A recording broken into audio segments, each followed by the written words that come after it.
Sud Radio Madame Langage, Jeanne Bordeaux. Et on est ravis de retrouver tout cet été Jeanne Bordeaux, Madame Langage. Bonjour Jeanne. Bonjour Laurence. Alors pour ce premier numéro de l'été, en ce grand week-end de départ en vacances, vous avez choisi le mot tourisme et notamment le mot surtourisme. Alors pourquoi ce choix ? On s'en doute un peu Laurence parce que voyager pour notre plaisir avec la pandémie, c'est une sensation que l'on a l'impression de rééprouver et de redécouvrir. Tourisme est un mot qui flaire bon les vacances. On se souvient des films comme Camping, Les vacances de Monsieur Hulot, Les vacances romaines, Le petit Nicolas.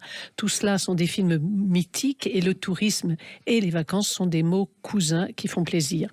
Mais il existe une version officielle de ces mots. Les vacances sont des déplacements d'agrément qui comportent 4 nuits au moins hors du domicile. Ah oui, donc il y a un quota de nuits alors.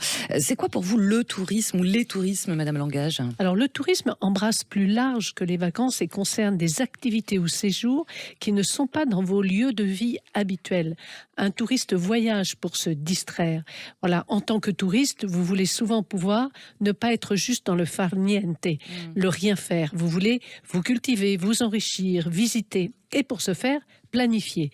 Le mot vacances sans plus l'école buissonnière. Voilà, école buissonnière. De toute façon, il y en a beaucoup des mots qui nous renvoient à la notion de vacances. Oui, on peut songer à congé, liberté, escapade. Quand on part en vacances aussi, on part en goguette. La goguette était un bistrot et un cabaret qui était un lieu très gai. En fait, les vacances vont signifier repos, amusement, être libre, vacances, on est tranquille. Le touriste est bien sûr en vacances, mais il visite, se déplace, part en excursion et organise, prépare sans doute un peu plus que le simple vacancier qui juste file à l'anglaise.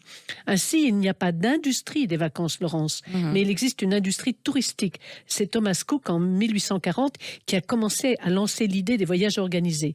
Et d'ailleurs, cette année, les chiffres du tourisme forment un véritable record. 58 milliards d'euros de recettes, soit 1 milliard d'euros de plus qu'en 19. Ouais, des gros chiffres et des gros sous. Mais qu'est-ce qu'on entend par l'industrie touristique finalement ? C'est abstrait quand même. Oui, c'est l'ensemble des activités liées au voyage et qui inclut l'industrie des lieux de séjour, les hôtels. C'est tout un univers, un secteur économique majeur d'ailleurs pour la France. Alors depuis la crise de l'environnement se dessine en plus un tourisme durable ou un slow tourisme. Car le touriste étymologiquement fait des tours. C'est aussi simple que cela. Donc on l'a dit, il se déplace, ce qui veut dire qu'il peut endommager et surconsommer l'eau ou toute autre ressource d'ailleurs. Ouais, c'est pour ça que cet été, on n'a jamais autant parlé de surtourisme.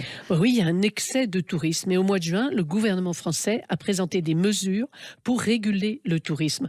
En France, on lit dans un article de Ouest France que 80% de l'activité touristique a lieu sur 20% du territoire. Certains lieux sont victimes de leur popularité. On peut penser à Étretat, au Mont-Saint-Michel, à certains grands chemins de randonnée en Corse. Ouais, c'est ça. En fait, maintenant, c'est un petit peu partout et pas uniquement dans le sud. Forcément, il y a plus de vigilance face à ce phénomène-là. Oui, je crois que les auditeurs l'ont déjà compris. Quand on parle de limiter les émissions de gaz à effet de serre, le surtourisme est concerné puisqu'il augmente les besoins en énergie et il crée des amas de déchets. Certaines plages le soir au mois de juillet ne sont pas belles à voir ou certains parcs d'attractions. D'ailleurs, dans mes tableaux, l'an dernier, le mot détritus était un des mots phares. Ce n'est pas tout à fait poétique.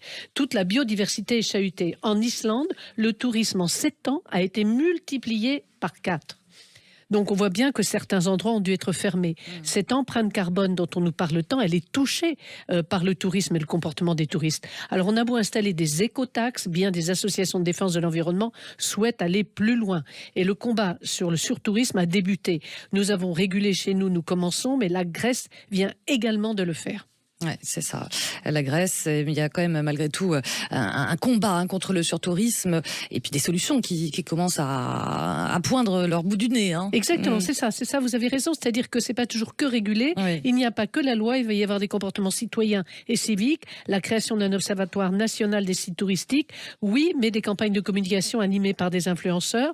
On veut faire comprendre, on veut sensibiliser, on a inventé d'autres idées et suggéré de voyager hors saison quand cela est possible. possible, d'éviter les lieux surfréquentés, de consommer de façon locale. Mais que dire? Le vacancier qui n'est pas un touriste bouge un peu moins, possède un comportement plus éthique, alors que comme ce sont avant tout les trajets qui polluent, je m'inquiète un peu, Laurence, et je me demande si bientôt nous ne serons pas en vacances chez nous. Oh, belle fin et belle chute signée Madame Langage, alias Jeanne Bordeaux. Merci beaucoup et on se retrouve bien sûr le week-end prochain. Merci.